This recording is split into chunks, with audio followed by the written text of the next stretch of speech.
Uma coisinha. Ah, Bom, boa noite a todos, sejam todos bem-vindos. Hoje a gente está dando sequência aqui ao nosso estudo aqui na Amivale, hoje com um Amivale Convida. Hoje a gente tem um tema especial, que é a ideologia de gênero, e isso não é assunto para criança. Para falar sobre o tema, a gente convidou o doutor Eduardo Mimesi, que é psiquiatra, a doutora Maria Cláudia, que é pediatra, e o doutor André Luiz, que é ginecologista. Então, a gente vai tentar abordar esse tema que tem sido frequentemente trazido aí nos meios de comunicação e, por vezes, tratado aí de forma muito superficial ou até pouco responsável, né? E como a gente vai ver durante a apresentação deles, né? Por muitas vezes aí dentro de um caráter ideológico e o tema de identidade de gênero é um tema muito sério, né? Tem que ser tratado com muita seriedade, com muito respeito, né? Dentro da visão científica, da visão espírito cristã, né? Todo indivíduo deve ser respeitado na sua individualidade, tratado com respeito, com fraternidade, com caridade. Então, a gente vai iniciar.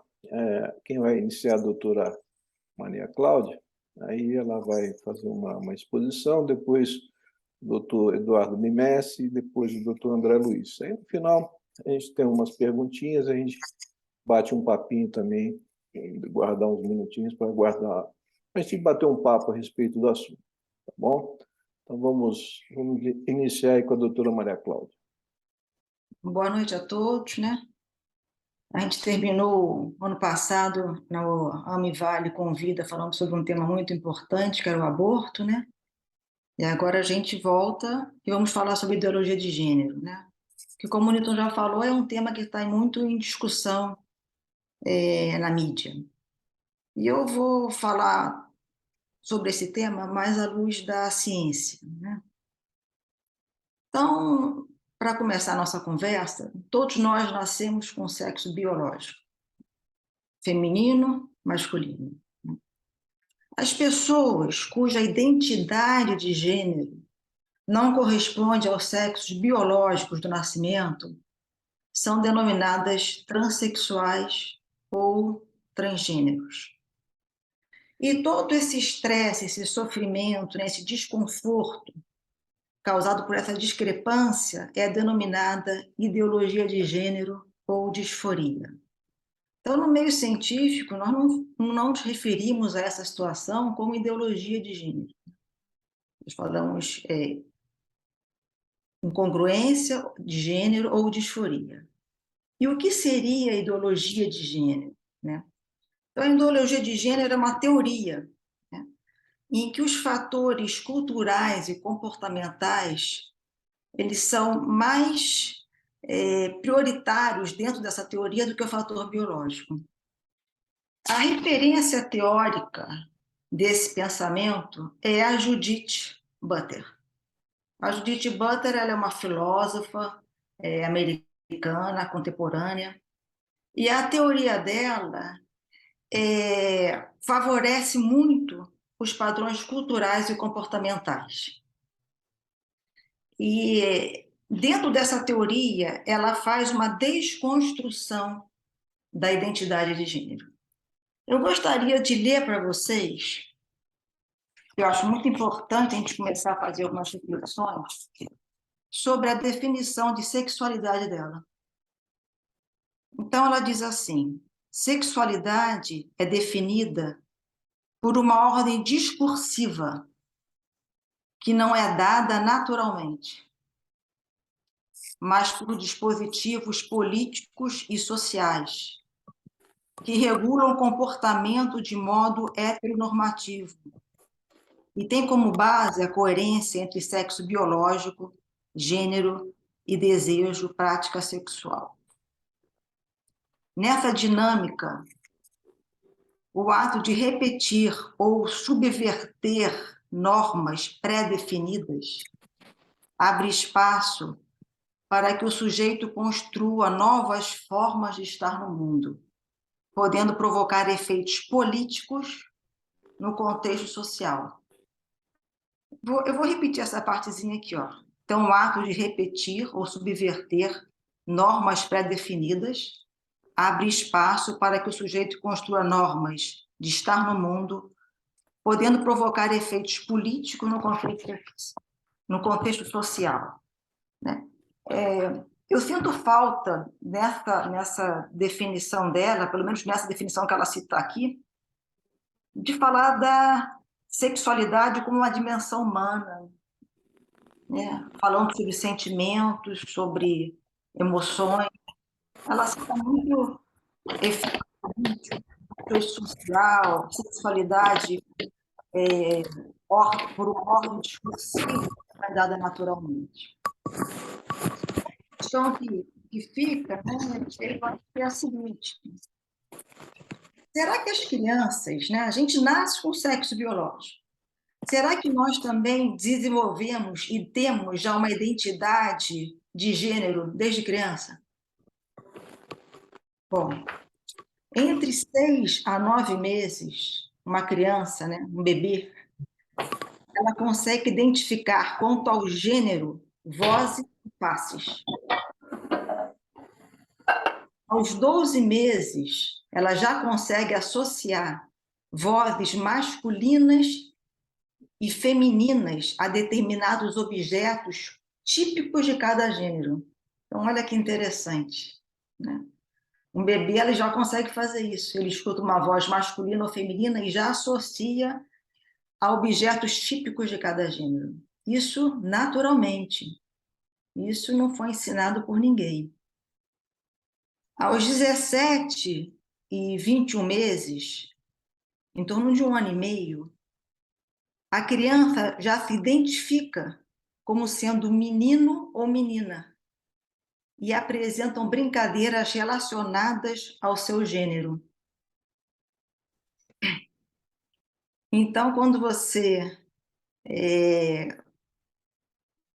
leva uma criança para um ambiente, um menino ou uma menina, que tem ali brinquedos típicos da sua idade, ele naturalmente se dirige para aquele brinquedo, para aquela roupa. Bom, e aos 2, 3 anos, uma criança já tem uma identidade de gênero definida. E somente entre os 6 e 7 anos ela tem consciência de que esse gênero permanecerá o mesmo. Então, vocês observem como que é o desenvolvimento cerebral da criança. Como isso, a identidade de gênero é importante, é um pilar importante para o desenvolvimento cerebral.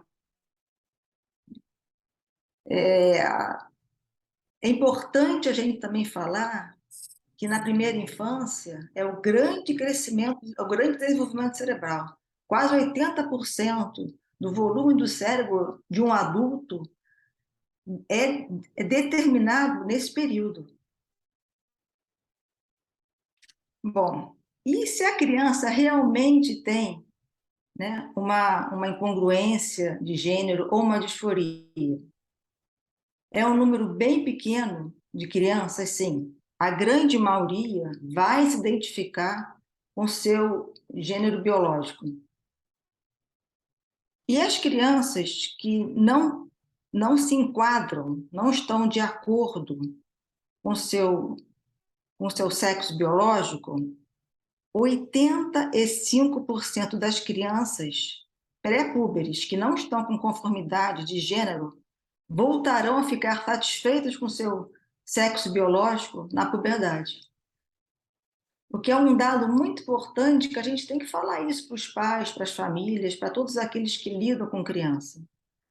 Que quando essas crianças saíram pré-púberes, entram na adolescência, estão sob a ação dos hormônios sexuais, elas ficam em conformidade com seu gênero. Bom,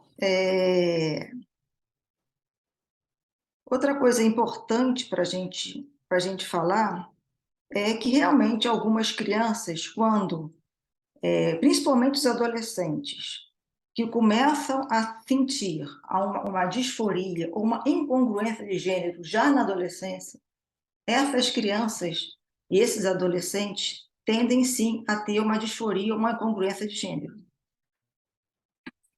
Lógico, essas crianças, a gente tem que fazer uma escuta individualizada, né, para essas crianças.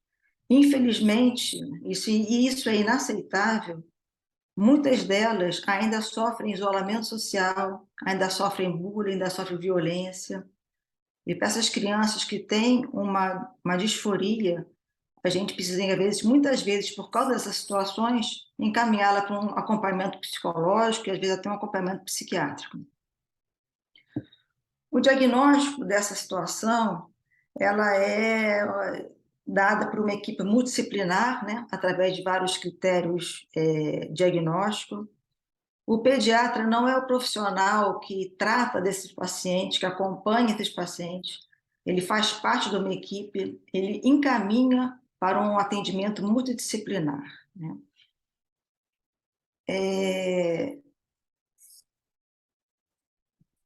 Existe um aumento na procura das famílias preocupadas com esse assunto? Existe, né? A gente percebe que existe um aumento de números de crianças e adolescentes que buscam avaliação médica devido à sua inconformidade com o seu gênero. E a gente já sabe quais são os fatores que estão desencadeando isso, né? Então, maior exposição à internet, uma maior exposição às variantes de gênero pela mídia, e também um diálogo maior entre pais e filhos sobre esse assunto. O que é importante a gente perceber é que essas crianças, né, pelo tudo que eu já falei aqui, elas têm um padrão bem nítido. Então, vocês imaginem essa criança em que ela se observa de acordo com o seu sexo biológico, ela tem a identidade de gênero de acordo com o seu sexo biológico, e ela tem informação de televisão, de mídia, de série, às vezes a própria família mostrando que talvez não seja meio assim, que existe uma variante de gêneros. Como essa criança que está em fase de crescimento, de amadurecimento, de formação de conexões cerebrais, em que ela está se preparando para fazer análises, né, para tomar decisões, como que gera uma insegurança para essa criança? Como que isso realmente pode atrapalhar o desenvolvimento dela? Eu queria ler para vocês um texto científico, né, uma publicação da doutora Julieta Cuchinaro. Ela é psiquiatra infantil, ela tem doutorado em medicina na Alemanha, tem pós-doutorado pela Unicamp em saúde mental infantil. E ela faz uma análise da obra, né, da proposta da Butler, que eu acho muito pertinente.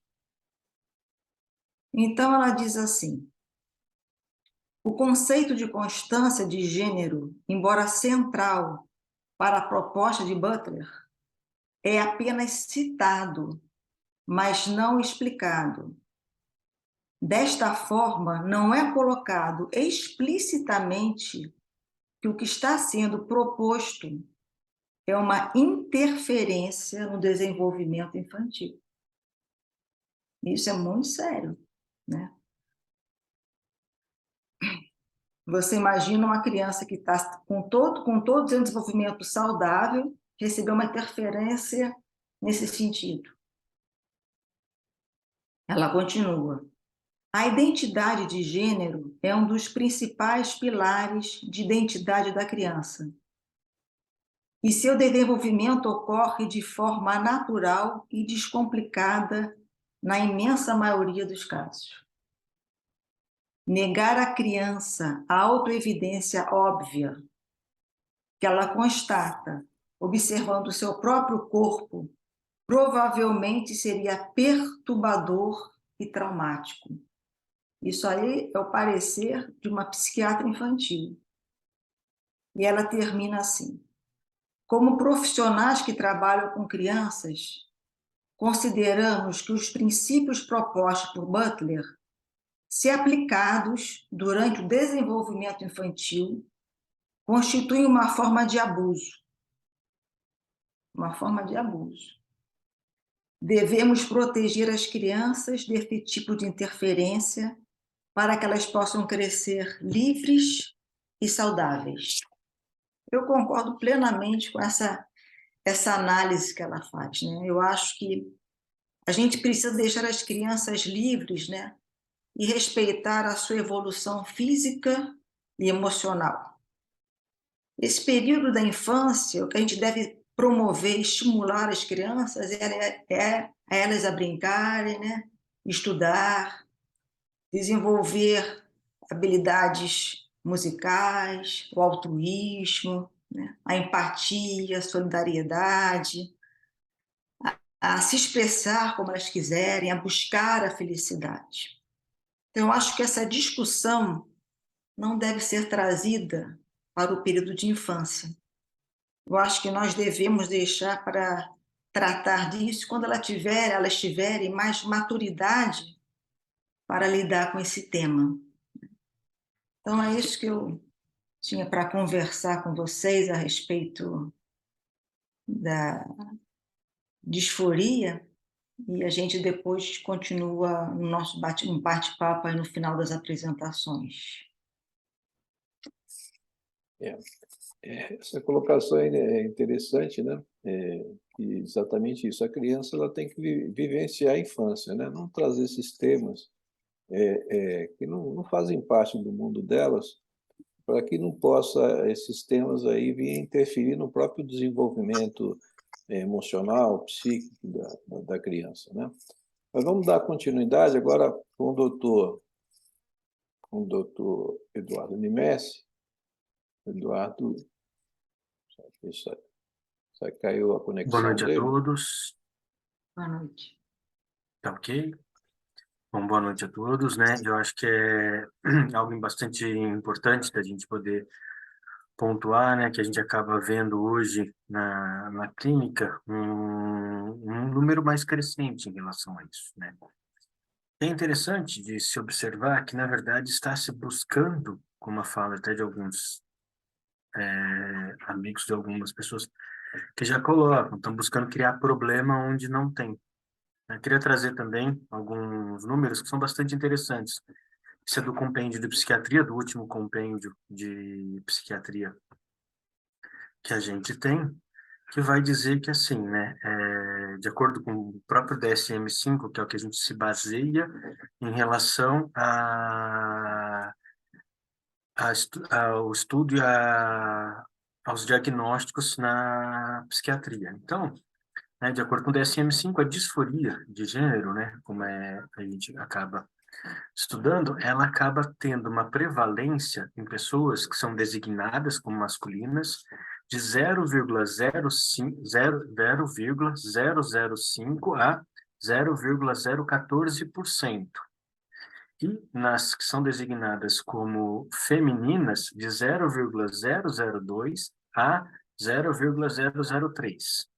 Ou seja, está se buscando trazer uma visualização, algo de uma porcentagem. Então, a gente está querendo, né, as pessoas estão querendo fazer o que tem um número mais restrito de pessoas, para que isso se torne comum, para isso que se torne para todos. E não é por aí, né? Não adianta, por exemplo, a gente pegar um número restrito de pessoas que vão sofrer por conta da sua disforia de gênero, e isso é muito importante da gente poder olhar, da gente poder cuidar, da gente poder tratar, né?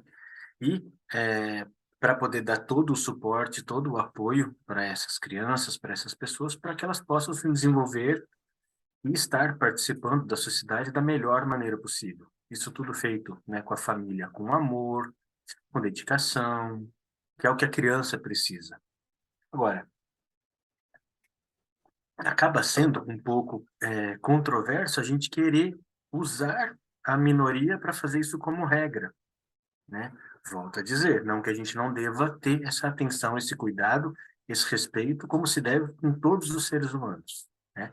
Nós, como cristãos, a gente se baseia nisso.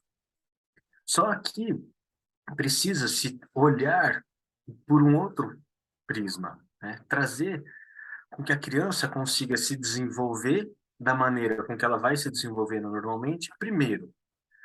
Isso é algo que acaba tendo uma abstração muito grande. A gente não consegue ter um pensamento abstrato até os 7 anos de idade. Então, a criança ela não vai conseguir ter essa abstração de onde ela vai se localizar, do que ela vai trazer, de como ela vai se referir. E isso vai poder também, né, quando nisso que é tocado no próprio Kaplan, no Tratado de Psiquiatria, que isso pode gerar também transtornos ansiosos, transtornos depressivos, porque vai ter esse prejuízo de a gente perder essa situação, onde eu me estupro, onde eu caminho. Então, a criança precisa dessa segurança, para ela poder ter um desenvolvimento adequado, um desenvolvimento neuropsicomotor, um desenvolvimento psíquico até. E uma outra coisa, quando a gente coloca em relação a falar sobre a sexualidade, a trabalhar a sexualidade da criança, é que precisa-se saber o momento onde isso vai ser despertado. Não adianta a gente querer trazer isso de maneira precoce, porque isso pode trazer problemas de relacionamentos, problemas em relação à própria disfunção sexual, como a criança vai conseguir olhar para isso, como a criança vai trazer isso. Infelizmente, a gente vive, né, num país, numa sociedade onde os abusos, né, sexuais, sejam eles mais, a gente pode trazer isso daí, estão sendo muito comuns, não normais, tá? Comuns. E isso traz consequências gravíssimas para o resto da vida, né? Então, a gente tratar isso de uma maneira saudável, de uma maneira equilibrada, para com que a criança mesmo ela consiga e ela vai trazer o aspecto da própria identificação com o sexo biológico, como eu mostrei para vocês nos números, na grandíssima maioria dos casos, né? Não precisar trazer esse questionamento para ela, porque não é um problema para ela.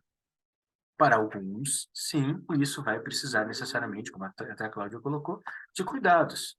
Mas para crianças em si, né, para sua grande maioria, vai. Todos aqueles que trabalham com as crianças, que estão juntos, precisam estar atentos em relação a isso também, claro, para poder cuidar, se necessário for, encaminhar a um profissional, para que isso possa ser trazido e possa ser acolhido da melhor maneira possível, mas não trazer isso como regra, porque não vai conseguir trazer. As pessoas precisam do respeito, precisam ser compreendidas, precisam ser amadas, mas não a gente trazer uma visão minoritária para uma maioria.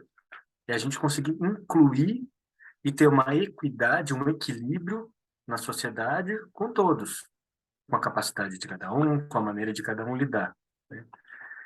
É basicamente isso que eu vim trazer, né? É a gente não trazer isso como uma problematização para não gerar outros transtornos, ficar atento em relação à sexualidade precoce, porque isso pode falar a favor de história de abuso, de tudo mais. E isso é um ponto muito importante para a gente saber qual que é o momento de tudo isso se desenvolver.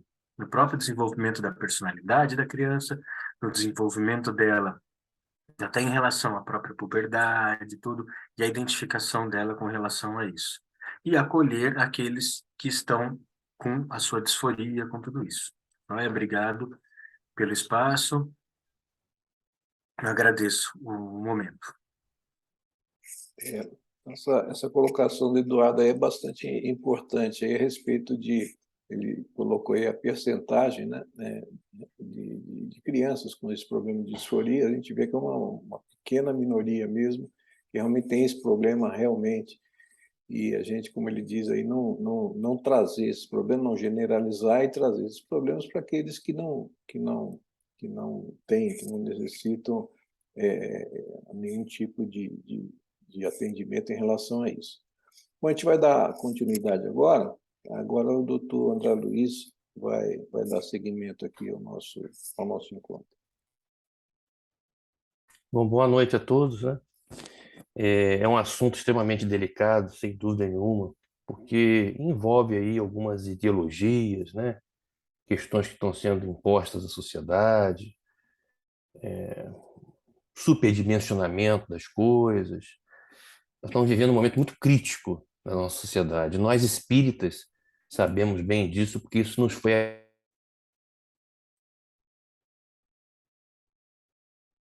Kardec nos falou em cataclismo moral, essa fase que nós estamos vivendo. Então, esses temas, como aborto, como ideologia de gênero, está trazendo, exatamente, está aflorando essa situação que nós estamos vivendo neste momento. Então, eu queria deixar muito claro o seguinte, que nem do ponto de vista médico e nem do ponto de vista espírita, a gente não discrimina, a gente não julga, a gente não condena, a gente apenas informa. E aí cada um, né, com posse dessas informações, é que vai, então, tirar as suas conclusões, fazer as suas reflexões. E como bem lhe convier, dentro do livre-arbítrio que cada um possui. Agora, a gente tem a obrigação de informar. Como médicos, a gente tem tido muita preocupação, porque a gente sabe que já foi colocado aí pelo Eduardo, pela Cláudia, se você for analisar do ponto de vista científico, estatisticamente, qual é a prevalência, né, percentual de pessoas que realmente têm problemas na identificação do gênero, né, nessa questão da disforia de gênero, que é colocado pela Sociedade de Pediatria, pela de Psiquiatria, que tem essa denominação, que seria essa incompatibilidade do que você sente e do seu corpo físico, da sua parte biológica, é muito pequena essa prevalência.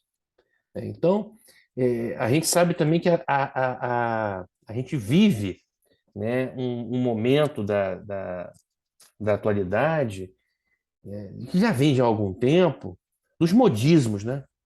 E aí tem que tomar muito cuidado com isso, o que está na moda, né? Porque é legal fazer isso ou aquilo, porque é legal experimentar, e aí isso envolve consequências que podem ser desastrosas, né? Quer dizer, qual que é a nossa preocupação hoje? Uma menina, por exemplo, que começa a tomar hormônio masculino, testosterona, em que seu organismo não está apropriado para isso, vai ter repercussões na saúde. E esse hormônio masculino, num corpo físico feminino, biologicamente feminino, vai trazer consequências, né, do ponto de vista de saúde, saúde orgânica. Então, não é uma coisa simples assim. Ainda mais nas doses que são utilizadas para que você tenha uma masculinização no aspecto, né, somático, dos caracteres sexuais, para aquele gênero que você está se identificando. Uma outra situação que nos preocupa muito, e mais ainda, é a cirurgia. Porque a cirurgia, ela é muito complicada. A cirurgia tem vários problemas muito sérios, né? Questões graves. Primeiramente, elas são muito agressivas e tem muitas complicações. Anatomo-funcionalmente, ela não é legal. Ela é irreversível, uma vez realizada. Nós temos uma grande preocupação que as taxas de arrependimento são muito altas. E uma vez realizadas, não tem volta.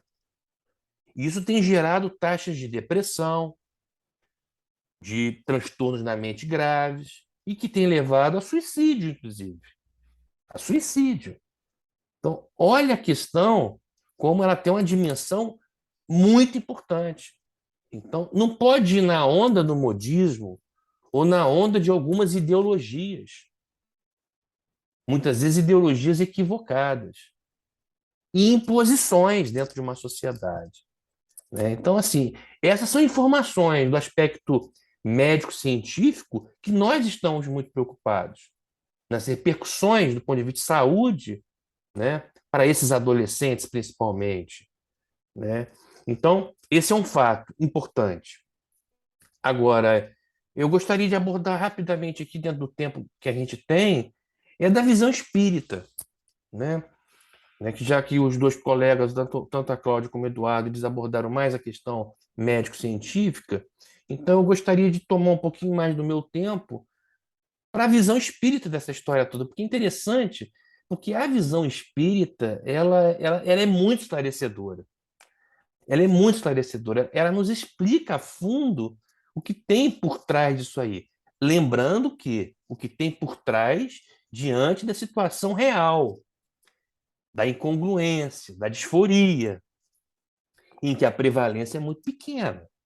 Não é essa que está aí hoje na sociedade, não. Está muito na onda dos chamados modismos, que cada hora é uma coisa que surge, né? Mas naquele percentual pequeno que o Eduardo colocou ali, baseado em estudos, né, aí a visão espírita é muito interessante, porque ela traz uma explicação para a gente. Então, Allan Kardec, por exemplo, no Livro dos Espíritos, nas questões 200 a 202, ele traz para a gente uma verdade, que os espíritos encarnam uma hora homem e outra hora mulher, que, na verdade, ele não tem sexo. Ele, na verdade, ele vai cumprir uma necessidade num processo de progressão. Cada hora num sexo diferente, uma posição sexual diferente, né? Que vai lhes proporcionar provações e deveres especiais, para poder ganhar o quê? Experiência, processo evolutivo, né? Então, aquele que só homem encarnasse só saberia o que sabe os homens. Uma hora você precisa encarnar no outro sexo dentro de um processo evolutivo. Kardec já deixa isso muito claro para a gente no Livro dos Espíritos. Mas aí, nas obras complementares, a gente tem aí muitas informações importantes. Então, por exemplo, Emmanuel, na obra Religião dos Espíritos, abordando esse assunto, eles falam que os que chegam no além-túmulo sexualmente depravados, que tiveram equívocos, desvios grandes, utilizaram mal a questão da sua sexualidade, eles passam por longos períodos de perturbação no além-túmulo. E aí vão renascer no mundo com moléstias insidiosas, quando então não se corporificam justamente numa condição inversa. Porque muitas vezes o espírito, quando ele acaba de desencarnar, ele leva para o mundo espiritual aquela experiência recente, por exemplo, como homem. Ou às vezes ele teve experiências recentes nas vidas encarnadas daquele sexo. E de repente ele vem numa situação de provação ou mesmo expiação, quando o mal utilizou e causou males aos outros, ao trem, aí ele vem numa situação invertida, onde ele ainda tem dentro do seu espírito um perfil, né, a psique ligada a um sexo, e ele vem no sexo oposto, numa situação que muitas vezes é até desesperadora, né, e vai amargar pesadas provas, como consequências de excessos cometidos na encarnação anterior. Então, olha que informação importante que Emmanuel nos traz nessa obra Religião dos Espíritos, que foi psicografada por Chico Xavier, nos trazendo essa verdade. Mas aí a gente pegar André Luiz, nós que estamos aqui estudando a AME Vale do Paraíba, está estudando aí as obras de André Luiz, aí é muito farta as informações relacionadas à questão da visão espírita sobre o assunto. Então, André Luiz nos traz muitos alertas. O primeiro alerta que André Luiz nos traz é sobre a necessidade de regras morais, né? Que a sexualidade tem que ser uma coisa desenvolvida com responsabilidade, disciplinada, principalmente no aspecto emotivo. E quando ela se torna desequilibrada, ela passa a ser uma força absolutamente negativa, que vai trazer repercussões ruins, energéticas, trazendo distúrbios e causando problemas, inclusive, do ponto de vista psíquico e do ponto de vista físico orgânico, né? E essas doenças, inclusive, do instinto sexual, elas foram muito bem descritas na época por Freud, mas dentro da limitação de Freud, que Freud não tinha a visão espiritual da coisa. André Luiz fala sobre isso na obra Missionários da Luz. Agora, em Evolução em Dois Mundos, uma obra que nós acabamos de estudar recentemente pela AME, lá André Luiz nos traz realmente uma fartura de informações em relação à visão espírita, né? Por exemplo, que o sexo reside na mente, a expressar-se no corpo espiritual e, consequentemente, no corpo físico. Nos alerta sobre as enfermidades do instinto sexual, quer dizer, as cargas magnéticas do instinto desequilibrado, que não foram bem canalizados para o bem, levando a situações calamitosas, como loucura, né, em verdadeiras síndromes espirituais, e retardando o progresso daquele espírito, e fazendo surgir o que ele chama até de psiconeurose. Ele dá esse termo na obra Evolução em Dois Mundos, né? E ele continua nesta obra falando que a ciência nossa, ela identifica as enfermidades ou desajustes do instinto sexual, mas não consegue tratá-las adequadamente. Por quê? Porque não tem conhecimento da origem. Falta ali o conhecimento da origem, que é o conhecimento superior, que é o que está por trás de tudo, que é a questão espiritual. Coisa que hoje a medicina, a ciência moderna, começa agora a desbravar. E vocês sabem que 2016 foi um marco quando a Sociedade Internacional de Psiquiatria passou a abordar a espiritualidade na medicina, uma abordagem dos transtornos da mente. Em 2019, é a Sociedade Brasileira de Cardiologia. Agora, recentemente, a Sociedade Brasileira de Oncologia. E isso está agora num processo que não tem volta. Por todas as sociedades médicas estão vendo as realidades e as consistências científicas relacionadas a essa questão de medicina e espiritualidade. E aí a espiritualidade traz, então, informações muito mais completas que nos faltavam no entendimento disso aí. Então, com a evolução espiritual, André Luiz nos informa, em Evolução em Dois Mundos, a tendência com o momento que a gente vai evoluindo espiritualmente, a gente vai perdendo as características sexuais. Nas situações angélicas de mundos puros mais evoluídos, não tem a questão sexual, a questão de homem e de mulher, do gênero, não tem, né? Isso conforme grau evolutivo. Isso está muito ligado ainda às esferas mais inferiores, né?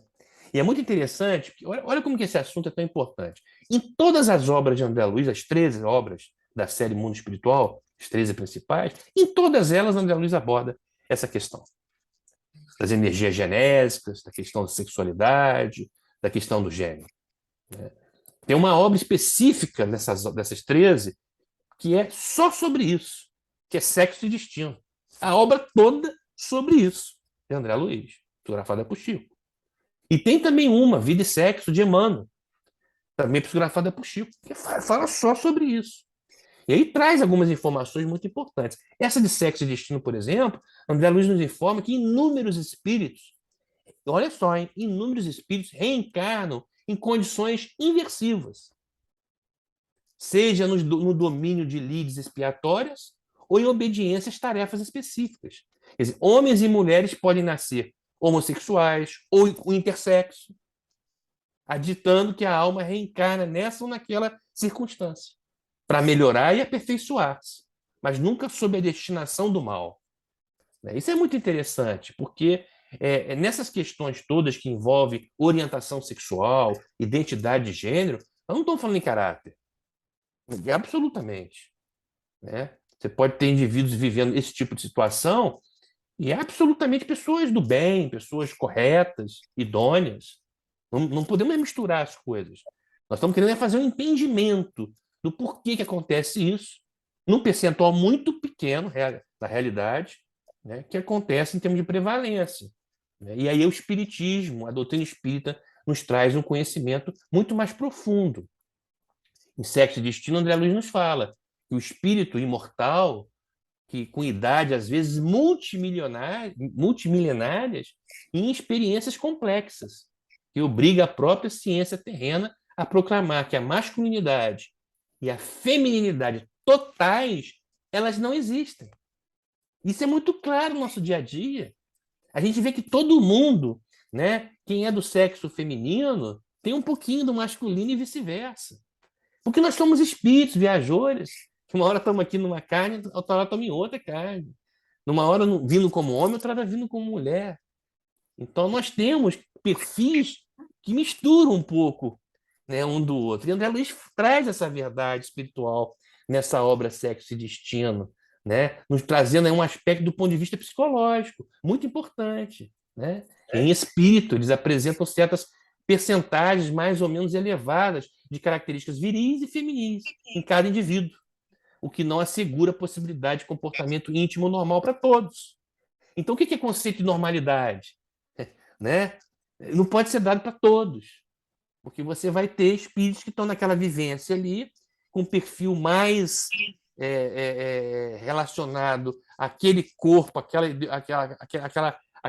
aquele gênero biológico, e outros não. E outros até numa situação inversa, como ele traz, né, bem explicado nessas obras dele. Então, segundo uma conceituação de normalidade que a maioria dos homens estabeleceu por meio social. Quer dizer, nós, homens terrenos, os nossos equívocos todos, que vamos estabelecendo, né, critérios de normalidade, mas aí a espiritualidade vem trazer essa verdade para a gente, e não é bem assim. Né? Então, o espírito passa por uma fileira imensa de reencarnações, ora na posição feminina, ora na posição masculina, o que sedimenta o fenômeno da bissexualidade, mais ou menos pronunciado em todo mundo. Mais ou menos pronunciado em todo mundo. Então, olha como a doutrina espírita nos traz o up, né? O algo a mais que nos foge ainda dentro da ciência terrena. Mas que agora nós estamos começando a adentrar e a invadir esse mundo em que a gente começa a ter essas informações e estudos muito sérios relacionados a isso. Tá? E Emmanuel, na obra Vida e Sexo, que também é uma obra, são duas obras imperdíveis para quem quiser se aprofundar no aspecto do espiritismo sobre esses assuntos, que é Vida e Sexo, André Luiz, e Evolução em Dois Mundos também, que aborda muito isso, e Vida e Sexo e Destino, e Vida e Sexo, do espírito Emmanuel, psicografada por Chico Xavier. Nessa Vida e Sexo, do Emmanuel, lá nos fala que o homem e a mulher que abusaram das suas faculdades genésicas, prejudicando outras pessoas, renascem em vestimenta carnal oposta para reajustar os próprios sentimentos. Está aí, ó. Está aí uma explicação até clara, né? Clara e faz todo sentido para justificar este percentual pequeno onde de fato há a chamada disforia de gênero ou a incongruência, né, entre a sua identidade psíquica com a do corpo biológico. Está aqui. Né? Emmanuel nos traz de maneira muito clara. Todos os compromissos na vida sexual estão igualmente subordinados à lei de causa e efeito. Aqui Emmanuel nos traz a questão da lei de causa e efeito, regindo essas questões também. E aí Emmanuel fala, dá uma lição para a gente. Não é questão de proibir, mas é questão de educar. É o que nos cabe como médicos e como espíritas. Informar. Não estamos condenando, não estamos julgando. Estamos informando e alertando para questões muito importantes que podem trazer gravíssimas consequências e gravíssimos sofrimentos para todos os envolvidos na história. Então, não é uma questão de uma abstinência imposta, não é a questão de um emprego, de uma imposição ao outro, né? Não é isso, mas envolve respeito aos outros, respeito a si mesmo, né? O Emmanuel nos alerta muito sobre a questão da incontinência, da indisciplina, né? Quer dizer, você pode ter uma situação dessa e você ter uma vida regrada, uma vida com disciplina, com responsabilidade, respeitando o outro, não confundir isso com promiscuidade, né? São coisas distintas e diferentes. Porque fora dessas questões aí você começa então a teorizar. E nós somos craques em fazer isso, né? O ser humano é craque em ficar teorizando, inventando moda. Aí são coisas que você tem que botar na conta do homem. do homem terreno, nós, ainda muito imperfeitos, e cheios de equívocos que cometemos. Equívocos esses que vão nos causar muito sofrimento. Então, Emmanuel vai finalizando nessa obra, Vida e Sexo, nos falando que nenhum de nós, por agora, é capaz de medir a parte da responsabilidade que lhes cabe, né? Quer dizer, das irreflexões e dos desequilíbrios. E cada um de nós, ante a sabedoria divina, é um caso particular em matéria de amor, reclamando compreensão. E que, diante de toda e qualquer desarmonia do mundo afetivo, seja com que for e como for, com quem for e como for, que nós devemos nos colocar, né, em pensamento no lugar do outro, no lugar do acusado, analisando as tendências mais íntimas, escutar, né, no âmago de nossa consciência, muitas vezes o apelo inovidável do Cristo, que é amai-vos uns aos outros, como eu vos amei. Então, observe que a coisa é muito ampla, né? E a gente tem que tomar muito cuidado para a gente não ser perverso, né? E trazer, então, um entendimento mais amplo, dentro de uma situação que o Espiritismo nos ensina muito bem, que é no aspecto da caridade, e na caridade envolve benevolência, envolve indulgência, envolve perdão, e a gente trazer essa questão da compreensão, né? Mas sem nos omitir, trazendo os alertas que o Espiritismo nos traz em relação a este assunto, a este tema tão delicado, e também os alertas da medicina terrena, que hoje também tem nos trazido grandes preocupações. São grandes preocupações que atualmente a gente vivencia nessa situação toda que está relacionado tanto a aborto, que foi um tema que nós já abordamos aqui há um tempo atrás, um colega veio falar sobre isso, como esse outro tema importantíssimo que nós estamos vivenciando de uma forma talvez exagerada, né, neste momento da sociedade, trazendo tantas consequências gravíssimas para todos. Bom, isso aí que o André colocou é importante, a doutrina espírita vem ajudar bastante a gente a compreender esses problemas através do fenômeno reencarnatório, né?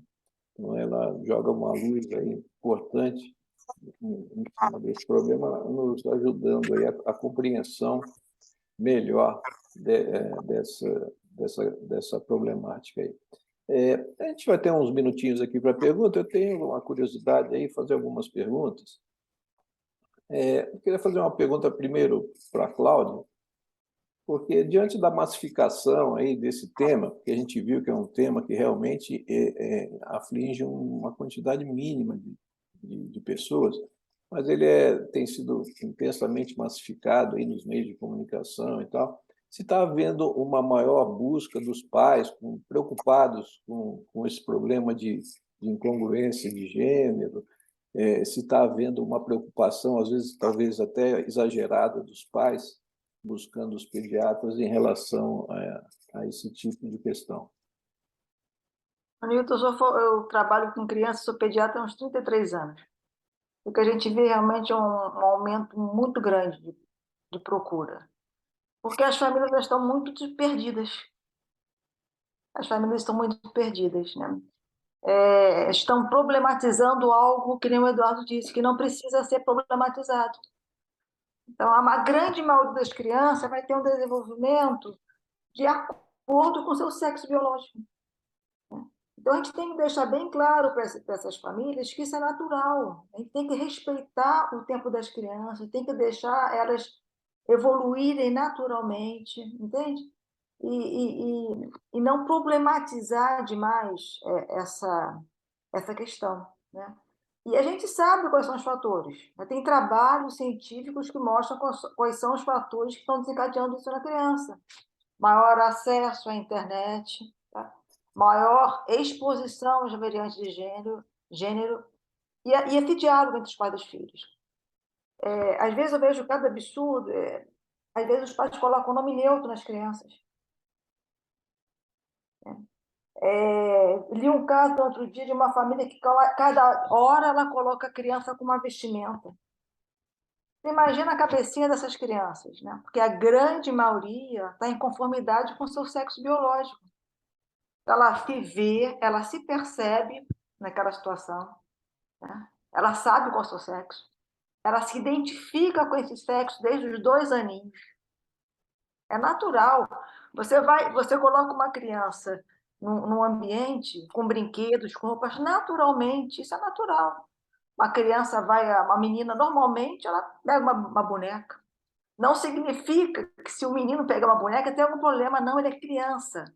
A gente não pode exigir de uma criança, a gente está exigindo delas uma definição sexual precoce, isso é um absurdo, né? Então a gente tem que, eu acho que acalmar as famílias, acalmar os pais, tranquilizar, sabe? E o que está vendo é realmente, estão colocando esse assunto muito na mídia, e a grande maioria das crianças não estão preocupadas, não estão sendo afetadas por essa situação.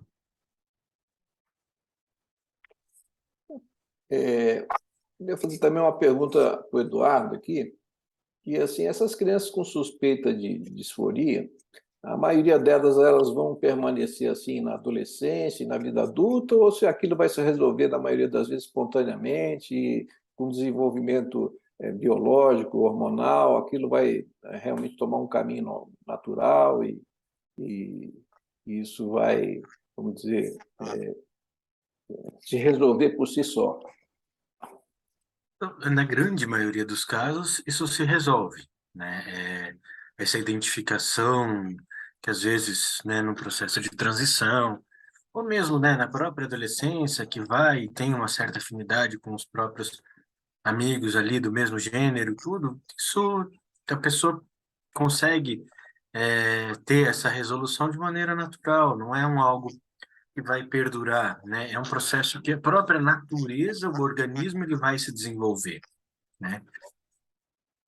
Se a gente for colocar aqui, né, em relação a essas problematizações, essas coisas que trazem, posso falar de déficit de atenção. Então, você pega uma criança que tenha 4 anos de idade, ela começa a ficar mais agitada, querer brincar, querer, os pais já acham, a turma já acha que por conta da, da própria mídia social, de tudo isso, já tem um déficit de atenção.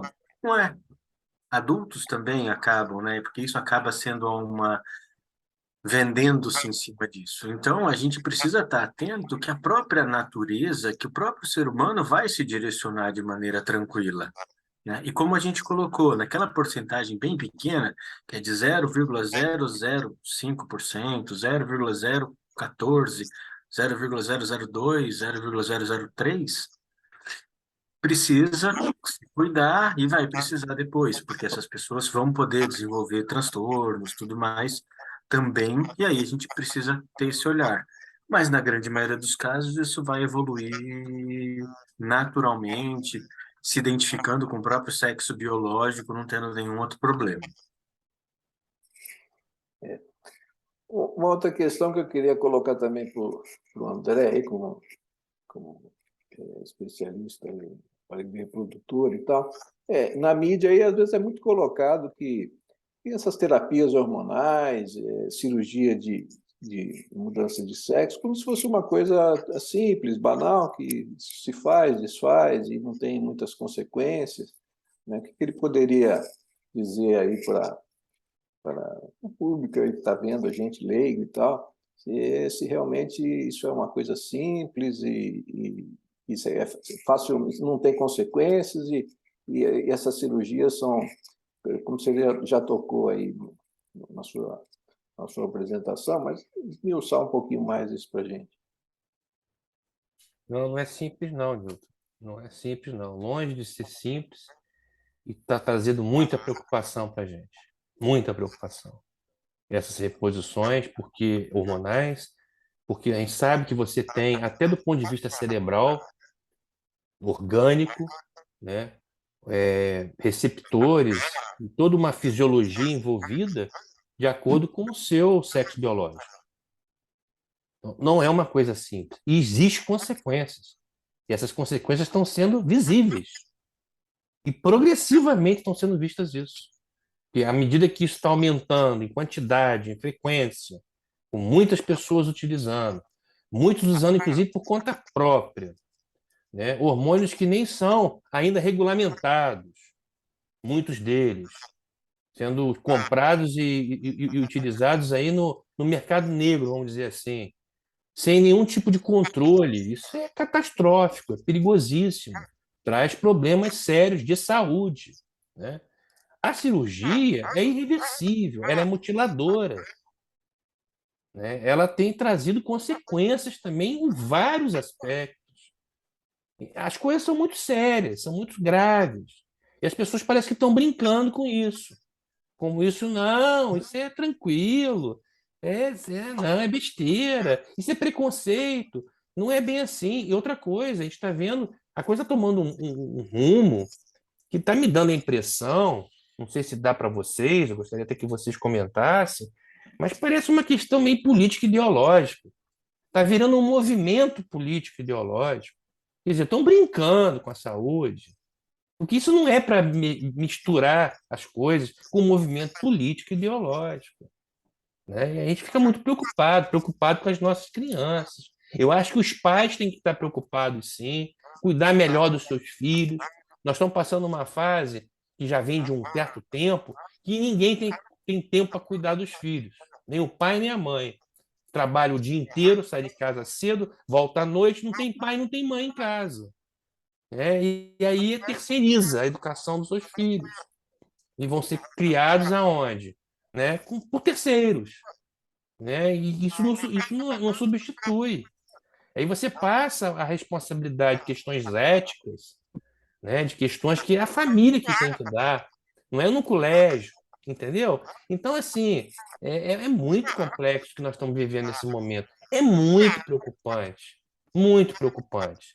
E, assim, acho que está no momento dos pais, né, refletirem sobre isso, assumirem as suas responsabilidades, né? E eu fico muito preocupado quando eu vi uma autoridade recentemente falar na mídia que as crianças não pertencem às suas famílias, as crianças pertencem ao Estado.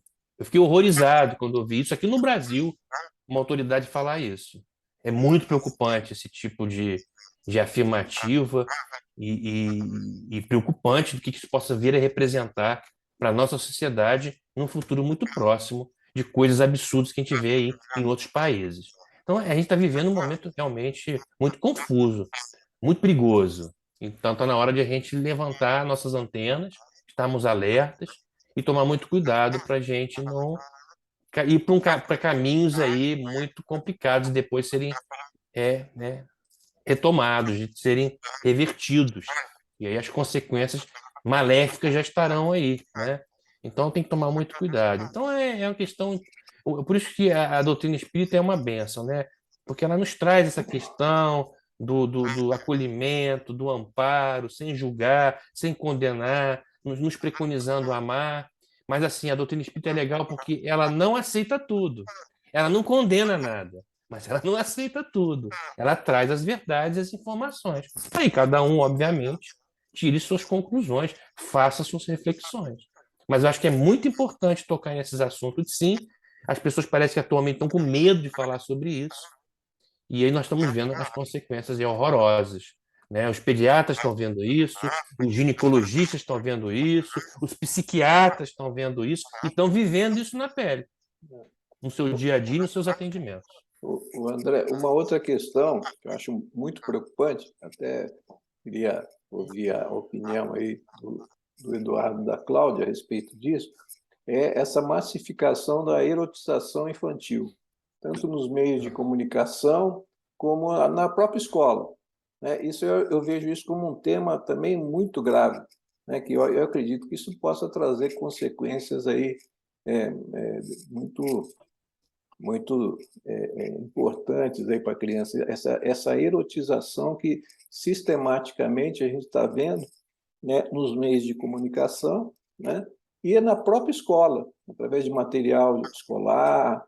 Então, se isso vocês veem assim como uma coisa que possa causar algum transtorno aí para o desenvolvimento natural da criança, né? Que a criança tem que ser criança, né? Ela tem que viver a infância, ela não tem nem ainda desenvolvimento hormonal e coisas para ficar É uma lidando, agressão, né, Newton? É uma exatamente, agressão lidando, tremenda. exato, É uma lidando com esse agressão tipo de assunto. tremenda. É Como uma é que agressão vocês... tremenda, é uma coisa absurda. A gente está vivendo algumas coisas que são inimagináveis, né, gente? São inimagináveis. Daqui a pouco vai dizer que a pedofilia é normal e tem que estimular a pedofilia. Poxa, gente, não dá, né? Nós estamos vivendo uma situação de uma crise moral na sociedade, que é uma coisa que é impressionante. É porque a gente, como espírita e como cristão, a gente tem a nossa fé. Porque se você não tiver uma fé muito forte, muito respaldada nesse momento, você enlouquece diante dos absurdos que nós estamos assistindo na sociedade moderna. O problema é que a massificação desse tipo de informação ela vai levando aos pais começar a acharem que isso é normal, que é natural, que faz parte da... Então, essa questão da erotização infantil aí, eu acho uma das questões também Olha só, Nilton, a gente bem viu uma importantes. situação, vou dar um exemplo. Orientação sexual, que é outra coisa. A orientação sexual, uma hora que tem um adolescente, está com uma orientação, naquele momento, homossexual. Perfeito. Daqui a pouco ela muda de ideia, se descobre numa relação heterossexual, se apaixona por uma situação heterossexual. Tudo bem. Né? Qual vai ser a repercussão de ela estar navegando, flutuando uma hora na homossexual, outra hora na heterossexual, outra hora na bissexual? Né? Não, não muito, aí tudo bem. Entendeu? Agora, na identidade de gênero, isso implica em você masculinizar seu corpo, no caso, uma menina, sexo biológico feminino, e começa a tomar hormônio masculino nessas doses elevadas, com consequências irreversíveis. E a cirurgia, mais ainda. A cirurgia, mais ainda. Então, é um negócio assim. Olha, só para você ter uma ideia, eu tive num congresso há uns anos atrás, e foi comentado no congresso uma situação, né, de um profissional que fez, né, se submeteu à cirurgia de transformação de sexo, vinculada a ter se apaixonado, né, era do sexo masculino, fez a cirurgia para se transformar no sexo feminino, porque tinha se apaixonado por um amigo, né, e queria se transformar biologicamente em feminino para casar com um amigo. Passou o tempo depois, separou, se apaixonou por uma moça, né, do sexo feminino, só que ela já tinha feito a transformação biológica dela em sexo feminino. Aí se arrepende. Não tem mais volta. Então, por isso que os critérios têm que ser muito bem estabelecidos. É um negócio muito complicado, né? E aí, quando você começa a ver essas propostas aí de diminuir os pré-requisitos, de baixar a faixa etária para você tomar uma decisão dessa, é muito complicado. E depois a taxa de arrependimento, e depois as consequências terríveis, né, que essa pessoa vai enfrentar o resto da vida. Então não dá para a gente também se omitir, ficar quieto e deixar a gente ver aí tantos absurdos que estão sendo colocados. E até as sociedades médicas elas precisam parar para refletir também, né? Nós estamos também numa situação que a gente está vendo até os próprios colegas que estão meio assim, sabe? Não, ficam todo mundo muito com medo de repente não desagradar, né? Porque também está isso, a gente está vivendo uma sociedade agora que as pessoas estão muito preocupadas com as aparências, de não desagradar, né? E aí se omitem, ou então até tomam posições equivocadas, sem fazer uma real reflexão, né? Uma real reflexão da As, pesso- seriedade, da as gravidade. pessoas, as pessoas usam como argumento preconceito, né? E aqui não vai nenhum preconceito, né? As De pessoas que jeito nenhum. realmente têm esse tipo de disforia Tem que ser acolhidas. O têm que ser Espiritismo fala acolhidas, isso. e Acolhidas, é uma amparadas e quantidade amadas. pequena, amadas, Não é por causa amparadas, dessa incongruência de. auxiliadas, são Exatamente, criaturas exatamente, humanas, como todos exatamente. nós, dentro até do próprio princípio cristão, né? É um Exatamente. número pequeno e cada um de nós, todos nós temos os nossos problemas, né? Todos nós Mas aqui. hoje virou uma mania, né, Nilton? Tudo que você quer impor aos outros, aquilo que você pensa, principalmente esses movimentos ideológicos, eles, para impor aquela ideia deles à sociedade, aos outros, eles vêm com essa história de preconceito. Na verdade, muitas vezes, eles que estão sendo preconceituosos, criando uma situação de divisão, né? É, Então, é um negócio muito É complicado. uma situação muito séria para ser tratada assim, de forma banal, como tem sido tratado. Eu queria saber se alguém tem mais alguma pergunta, alguma colocação. Já estamos um pouquinho mais adiantados na hora. Alguém quer fazer mais alguma colocação, alguma pergunta? Ô, Newton, Newton, Oi, eu pode eu falar, estou aqui Flávio. com o livro, tô aqui com o livro Ação e Reação, complementando o que o André fala, né? Quando André Luiz ele pergunta para Silas, Silas, e os problemas inquietantes da inversão? Né? E Silas, naturalmente, com poucas palavras, ele responde a André falando que o sexo, na essência, é uma soma de qualidades passivas ou positivas do campo mental do ser e natural que o espírito acentuadamente feminino se demore em séculos nas linhas evolutivas da mulher, e que o espírito marcadamente masculino se detenha por longo tempo nas essências do homem. Tá? Então, é bem interessante que Silas ele fala, como já foi falado, né? O espírito várias vezes reencarna como homem, né? Com grande frequência, e também como mulher, mas chega um momento lá que ele coloca aqui, em muitas ocasiões, o homem tiraniza a mulher, furtando-lhe os direitos e cometendo abusos, em nome de sua superioridade pretensa. E aí, depois, ele se desorganiza, né, com essa pretensão de superioridade, fazendo danos à mulher, e acaba reencarnando num corpo contrário, né? Então, ele coloca também ação e reação, mostrando que isso é a maior parte desses casos, né, que a gente tem visto aí, a insatisfação do corpo biológico, do espírito que tá naquele corpo, né? Então, ele tem essa insatisfação por lei de causa e efeito mesmo, né? Então, é muito interessante a colocação nesse livro aqui, Ação e Reação, como a Andrea falou, todas as obras de André Luiz, ele cita alguma coisa. E a gente está realmente vivendo isso aí, né? Nos nossos consultórios, né? A gente atende casais homossexuais, né? De mulheres que querem ser mãe, querem fazer a inseminação, né? Mostrando que isso também virou uma coisa realmente bem comum. E a gente está nos congressos de ginecologia, a gente está aprendendo a lidar, né, com o acolhimento dessas pacientes, desses casais homoafetivos, e a humanidade está toda voltada, né, para esse momento, para essa questão da inversão, né? Só isso. Eu espero que a gente tenha trazido um pouquinho de luz aí nesse período curto aqui que a gente teve de exposição a respeito desse tema que é tão importante. Atualmente, na atualidade, eu acho que existem duas temáticas assim que eu acho fundamental e que a gente tem tentado abordar aqui na AME e com frequência e acho que a gente deve continuar, vamos dizer, batendo nessas duas teclas. É essa daqui, essa questão da ideologia de gênero, principalmente para as crianças, e outra é a questão do aborto, né?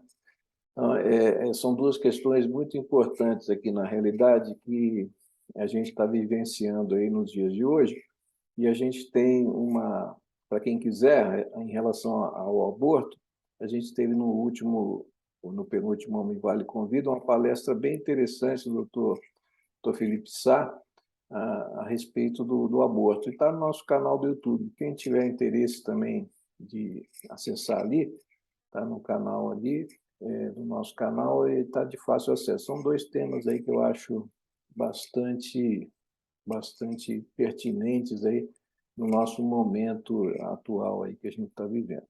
Eu espero que a gente possa ter sido de um pouco de auxílio, aí, de botar um pouco de luz em cima desse tema, para as pessoas aí que vão vir, vão acompanhar a gente. e dizendo que a gente continua fazendo nossos estudos das obras de André Luiz. Agora nós iniciamos o livro No Mundo Maior, a gente está no início, e a gente está fazendo sempre as primeiras e terceiras quartas-feiras do mês. Então, a gente vai dar seguimento, né? Fazer aqui uma breve oração para o nosso encerramento aqui da nossa reunião.